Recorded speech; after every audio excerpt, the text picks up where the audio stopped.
రాష్ట్ర ముఖ్యమంత్రి రేవంత్ రెడ్డి గారి పైన బాల్క సుమన్ మంచిర్యాల సభలో నిన్న రాష్ట్ర ముఖ్యమంత్రి గారి పైన అనుచిత వ్యాఖ్యలు చేసి ఒక బహిరంగంగా మీడియా సమక్షంలో రాష్ట్ర ముఖ్యమంత్రి గారిని చెప్పు తీసుకుని కొడతానడం చాలా సిగ్గుపడతా ఉన్నాం.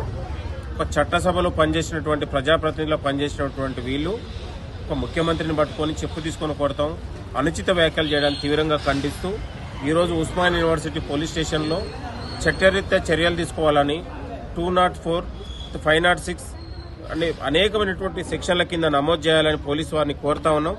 బాల్క సుమన్ అనే ఒక వ్యక్తి ఒక నీచమైన ఒక దిగజారుడు రాజకీయాలు చేస్తూ కేసీఆర్ దగ్గర మోకరిల్లి కేసీఆర్ కుటుంబానికి తినేసిన బొక్కలు నమిలే బాల్క సుమన్ ఇలా ఒక ముఖ్యమంత్రిని పట్టుకొని అవాకులు చివాకులు వెళ్తే తెలంగాణ సమాజం ఊరుకోదు, తన్ని తరుముతాం అనే విషయాన్ని కూడా ఈ సందర్భంగా హెచ్చరిస్తా ఉన్నాం. మిస్టర్ బాల్క సుమన్, ఇవాళ చెన్నూరులో నీ అరాచకాలు, నీ ప్రవర్తన బాలేకనే అక్కడ రాజకీయ సమాధి చేశారు. సమాధి చేసినా కూడా నీలో ఎక్కడ కూడా మార్పు లేక ఇవాళ ముఖ్యమంత్రి పైన అవాకులు చివాకులు పెలిచి మళ్ళొకసారి రాష్ట్రంలో ఒక సంచలనాలు సృష్టించాలి, రాష్ట్రంలో ఒకసారి మళ్ళొకసారి పత్రికలలో లేకపోతే టీవీలలో కనపడాలని ఒక ముఖ్యమంత్రిని టార్గెట్ చేసుకుని తిట్టడం నీ ఆంతర్యం ఏమిటని కూడా ఈ సందర్భంగా గుర్తు చేస్తాను. బిడ్డ, ఇలాంటి పిచ్చి వ్యాఖ్యలు చేస్తే తెలంగాణ సమాజమే కాదు యూనివర్సిటీ విద్యార్థి లోకం కూడా ఊరుకోదని కూడా హెచ్చరిస్తా ఉన్నాం.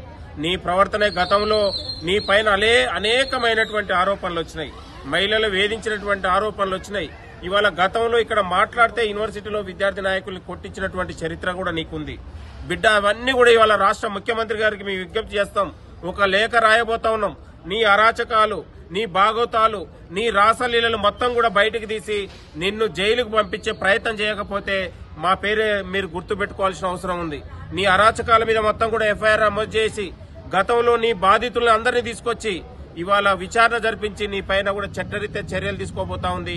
కాబట్టి ముఖ్యమంత్రి గారు కోరుతా ఉన్నాం, ఇలాంటి చీరబుడుగులు, ఇలాంటి చిల్లరగాళ్లు, ఇలాంటి క్యారెక్టర్లెస్ గాళ్లను ఇవాళ మనం చట్టసభల్లో ఎన్నుకున్నందుకు ఇవాళ ప్రజలు సిగ్గుపడతా ఉన్నారు. ముఖ్యమంత్రి గారికి మేము కోరుతా ఉన్నాం, ఇలాంటి చిల్లరగాళ్లు రాజకీయ వేషం వేసుకొని తిరిగే ఎవరినైనా వదిలిపెట్టే ప్రసక్తి లేదు. వీళ్ళు జైళ్లలో ఉండాలి, ప్రజాప్రతినిధులు కాదు, వీళ్ళు జైళ్లలో ఉండాలి, స్టేషన్లలో ఉండాలని కూడా కోరుతా ఉన్నాం. 24 గంటల్లో క్షమాపణ చెప్పి రేవంత్ రెడ్డి గారికి, ముఖ్యమంత్రి గారికి మీరు క్షమాపణ చెప్పాలి. లేకపోతే నిన్ను ఓయికు తీసుకొచ్చి ఇవాళ ముక్కు నేలకు రాపిస్తాం. బిడ్డ, ఇలాంటి పిచ్చి వేషాలు వేస్తే తెలంగాణలో బీఆర్ఎస్ నాయకులే కాదు ఎవడు ముఖ్యమంత్రి మీద మాట్లాడినా కూడా ఖబర్దార్, ఖచ్చితంగా ఊరుకునే ప్రసక్తి లేదు. ఖచ్చితంగా ఇవాళ పోలీసు వారు కోరుతా ఉన్నాం, 24 గంటల్లో బాల్క సుమన్ అరెస్ట్ చేసి ఇలా ఓయూ పోలీస్ స్టేషన్ లో కూర్చోబెట్టాలని కూడా మేము పోలీసు వారిని కోరుతా ఉన్నాం. ముఖ్యమంత్రి గారి పైన, కాంగ్రెస్ నాయకుల మీద ఎవరు మాట్లాడినా కూడా తెలంగాణ సమాజం, విద్యార్థులు, నిరుద్యోగులు ఎవరు కూడా ఊరుకోరని కూడా ఈ సందర్భంగా హెచ్చరిస్తూ 24 గంటల్లో అరెస్ట్ చేసి బాల్క సుమన్ జైలుకు పంపాలని మేము ఓయూ వేదిక నుంచి హెచ్చరిస్తా ఉన్నాం.